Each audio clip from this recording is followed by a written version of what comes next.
गंगा में नहा लो और कथा सुन लो, और कोई पूछे कि दोनों में कौन सा बढ़िया है, अगर आप कथा सुनते हो या पढ़ते हो आप शास्त्रों को, तो आपको आराम से पता होगा गंगा में नहाने की अपेक्षा कथा में स्नान करना ज्यादा श्रेष्ठ है। गया में जाना, पिंडदान करना और कथा बैठ के सुनना, दोनों में से क्या श्रेष्ठ है? तो नो डाउट कथा का सुनना ज्यादा श्रेष्ठ है। फिर भी लोग गया तक चप्पल चटकाते चले जाएंगे और कथा में एक दिन भी नहीं आएंगे। अभी पितृपक्ष जब आता ना, फिर देखो महाराज अब टूट पड़ते, वहां चले जाते, इधर नहीं आते। कहाँ गए थे? बोले पिंडदान करने गया में गए। तो कथा है? बोले कथा तो चलती ही तो रहती है महाराज, चलती ही तो रहती है। अरे चलती रहती तो अच्छी बात है, ये तो और अच्छी बात है कि चलती ही रहती है। तो सुनो ना यार, चलती रहती तो। गया में जाना श्रेष्ठ है कि कथा में जाना श्रेष्ठ है? गंगा में नहाना श्रेष्ठ है कि कथा में जाना श्रेष्ठ है? काशी में जाना श्रेष्ठ है कि कथा में जाना श्रेष्ठ है? पुष्कर में जाना श्रेष्ठ है कि कथा में जाना श्रेष्ठ है? प्रयाग में जाना श्रेष्ठ है कि कथा में जाना श्रेष्ठ है? शास्त्र आपके साथ हैं, कथा सबसे श्रेष्ठ है महाराज। कई लोग हमसे पूछ रहे, अभी प्रयागराज में कुंभ लग रहा है, जाओगे कि नहीं जाओगे? हमने कथा में कोई बुलाएगा तो जाएंगे, नहीं तो यही कथा गाएंगे महाराज। काहे को जाएंगे? कथा के लिए कोई बुलाएगा तो जाएंगे, नहीं तो यही कथा गाएंगे। भगवान महाकाल ने क्षिप्रेश्वर धाम बना के इतना तो तैयार कर ही दिया कि कथा तो कर ही सकते हैं महाराज। क्या टेंशन है बताइए? कथा होगी तो जाएंगे। कई लोग अभी पूछ रहे थे, क्यों महाराज अयोध्या कितने बार आए? तो हमने पहली बार आए। अरे अभी तक आए ही नहीं। तो मैंने कहा कथा करने आएंगे, जब ही तो आएंगे। काहे के लिए आएंगे बताओ ना? वो काहे के लिए आएंगे? कथा करेंगे तो ही तो आएंगे ना। द्वारिका गए, बोले गए कितने बार? गए एक बार। क्यों? कथा करने गए। जगन्नाथपुरी गए, इनका बिल्कुल गए। क्यों गए? कथा करने गए। रामेश्वरम गए, बोले वहां भी गए। क्यों गए? कथा करने गए। कथा को छोड़ के कहां जाएंगे बताओ ना? बछड़ा गाय को छोड़ के कहां जाएगा बताइए ना? बछड़े को गाय चाहिए, गाय माता के साथ वो कहीं भी फिर सकता है। मैया साथ में हो तो बछड़ा संग में लगा लगा लगा लगा चला ही जाता है। जहां गाय चली जाती है वहीं बछड़ा भी चला जाता है। गाय लौट के आती तो बछड़ा भी लौट के आता है कि नहीं? सही बोल रहा हूं कि नहीं? तो हमारी तो गाय माता भागवत है, भगवान की कथा है हमारी गाय। हम तो इसके बछड़ा हैं। तो आप बताओ कैसे छोड़ के चले जाएं? अपनी माँ को छोड़ के कैसे चले जाएं भैया? अगर बछड़ा माँ को छोड़ के चला जाए तो कोई दूध पिलाएगा? दूसरी गाय के पास जाएगा तो लात और मारेगी, मारे सींग ही दे तो और आफत। इसीलिए कथा के प्रेमी बनो। ये सबसे अच्छा सौदा है आपके जीवन के लिए। सूत जी महाराज को लगा कि ऐसा वातावरण है तो वहां पर ये ज्ञान, ये कथा का आनंद हो सकता है। इसलिए सूत जी महाराज नैमिषारण्य में पधारे। जैसे ही सौनकादि ऋषियों ने देखा, खुशी का ठिकाना नहीं, और सूत जी का स्वागत किया, ऊंचे आसन पर बिठाया उनको और उनसे निवेदन किया। नैमिषे सूतम आसीनम अभिवाद महामतिम कथामृत रस स्वाद कुशला सौनको अब्रवीत अज्ञान ध्वंत विध्वंस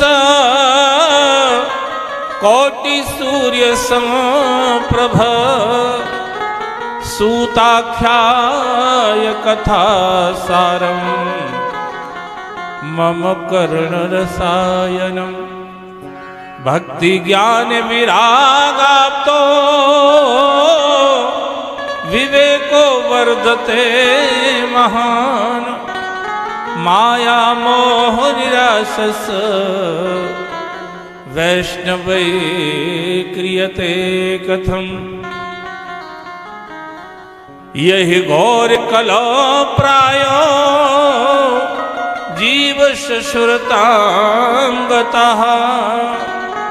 क्लेशाक्रांतस्य तस्यैव शोधने किम परायणम।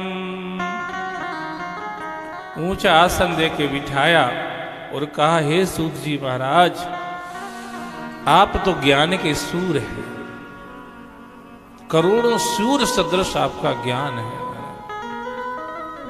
इसलिए आप भगवान की कथा सुना करके मेरे अज्ञान रूपी अंधेरे को हटा दो, अज्ञान को दूर कर दो।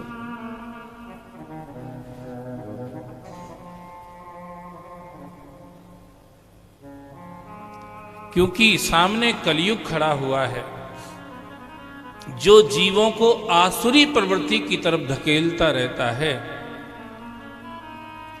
इसलिए फैक्ट्री में काम करने वाले ही नहीं, मंदिर के पुजारी भी मैक्सिमम गुटखा खाते मिल जाएंगे आपको महाराज। फैक्ट्री में काम करने वाला, ऑफिस में काम करने वाला, कोई और कहीं काम करने वाला ये करे तो समझ में आता है, पर मंदिर में पूजा करने वाला भी अगर ये काम कर रहा है तो ये क्यों? ये कलयुग का प्रभाव है। पुजारी कोई चिंता नहीं है कि हमारा क्या होगा, उसको कोई टेंशन नहीं है लोक परलोक का।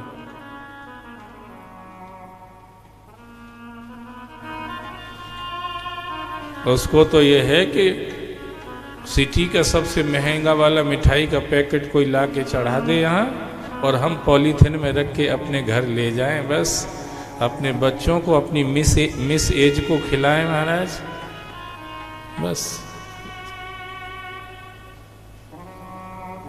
अपने बच्चों को ने अपनी मिस एज को,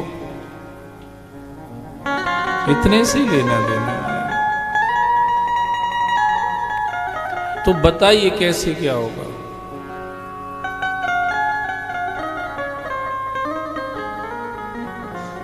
आप कृपा करके कथा सुनाओ, और ऐसी कथा सुनाओ जो भक्ति को बढ़ाती हो, जो ज्ञान को बढ़ाती हो, जो वैराग्य को बढ़ाती हो, ऐसी कथा सुनाओ।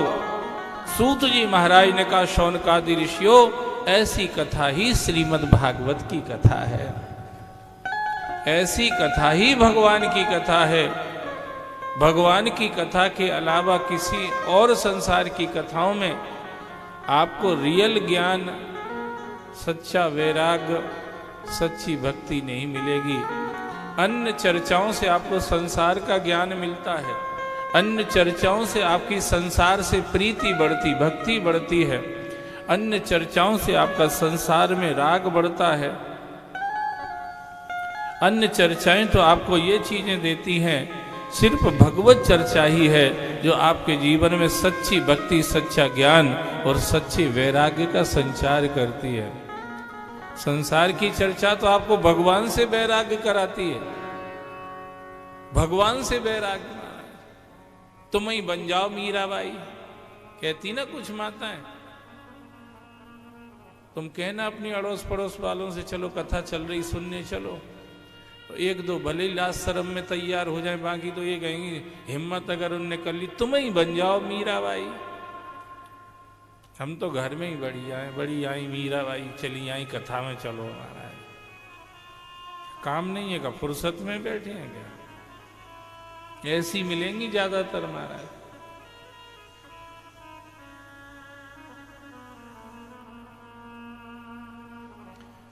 तो अन्य चर्चा, अब अच्छा अगर उनको चुगली में बिठा लो तो फट से बैठ जाएंगे महाराज। चुगली, उनसे कहो चुगली में ज्यादा मत बैठो, काल की गुगली आएगी सो चले उठा के ले जाएगी तुमको। काल गुगली फेंकेगा ना, सुसंपट भी नहीं पड़ेगी। गुगली गेंद कहते हैं, वो बैट्समैन को मुश्किल में समझ में आती, गुगली वाली। ऐसे ही काल भी गुगली डाल देता है। बाथरूम में ही गए, फिसल के गिरे, नहीं चले गए, गुगली मारा।